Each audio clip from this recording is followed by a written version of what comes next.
મોટા સમાચાર સીએનજીના ગ્રાહકોને ફરી ઝટકો લાગ્યો છે કારણ કે ભાવમાં ફરી વધારો ઝીંકાયો છે।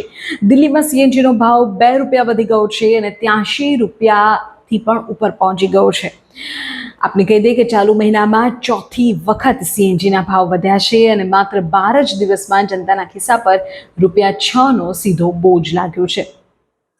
જનતા હજુ તો પેટ્રોલ અને ડીઝલના વધતા ભાવથી પરેશાન હતી, ત્યાં મોંઘવારીનો વધુ એક મોટો કરંટ લાગ્યો છે। હવે સીએનજી વાહન ચાલકોના ખિસ્સા હળવા થવાના છે।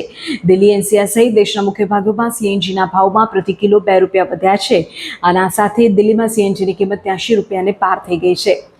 જો આખી આંકડાની રમત જોઈએ તો 12 દિવસમાં 6 રૂપિયા વધી ગયા છે। આ મોંઘવારી અહીંથી જ નથી અટકી રહી, જનતા પર આ મહિને ચોથો આ પ્રહાર છે। ચાલુ મહિનામાં મે મહિનામાં જ કંપનીઓએ ચોથી વખત ભાવ વધાર્યા છે અને 12 દિવસમાં 6 રૂપિયા વધી ચૂક્યા છે। જે લોકો પેટ્રોલ ડીઝલના મોંઘા ઓપ્શનથી બચવા માટે સીએનજી તરફ વળ્યા હતા તેમની ગણતરી પણ હવે જાણે બગડી ગઈ છે। આ ભાવ વધારાની સીધી અસર ઓટો, ટેક્સી, માલસામાનની હેરફેર કરતા વાહનો પર પડશે અને અંતે તો આગામી દિવસોમાં શાકભાજી અને અન્ય જરૂરી ચીજવસ્તુઓ પણ મોંઘી થઈ શકે છે। આંચકા બાદ હવે સામાન્ય જનતા સરકાર પાસે રાહતની આશા રાખી રહી છે। જોવું રહેશે કે આ મામલે આગળ શું અપડેટ સામે આવે છે।